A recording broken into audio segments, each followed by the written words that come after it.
Here I'm performing a barbell front squat. You can see that I place the barbell in a position such that it's where my chest is at. This is low enough so that when I unrack it, I just need to stand up and the bar is already unwrapped. You can see us also touching my tummy because what I wanted to do is to make sure that my rib cage is stacked on top of my pelvis. What I mean by that is to make sure that my spine is neutral, and I can do that by bringing my rib cage down onto my pelvis, also known as like a slight mini crunch forward.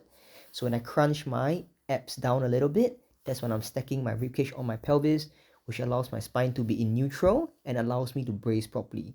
When I'm doing this movement, all I'm thinking about is allowing my knees to drive forward past my toes while I lower my butt towards my heel. I have elevated my heels here as well, and this further emphasizes that knees over toes movement and allows me to reach greater depth at the bottom position. All I'm thinking about when I'm doing this movement is to think of bringing my butt towards my heel while allowing my knees to go past my toes.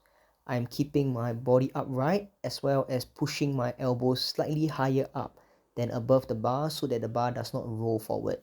At all times, I'm keeping a very tight brace on my stomach by pushing my stomach out laterally or to the side so that I create a strong and rigid torso and not get crushed by the bar. At the end of the day, the most important thing is when setting up, you're making sure that the bar is starting slightly lower than you so that when you unrack it, the bar just comes off and then you can re-rack it much more comfortably. Whether or not you use a heel elevation is up to you, but for me, when I'm doing a barbell front squat, my aim is to emphasize the quads, and therefore the heel elevation allows me to emphasize that even better.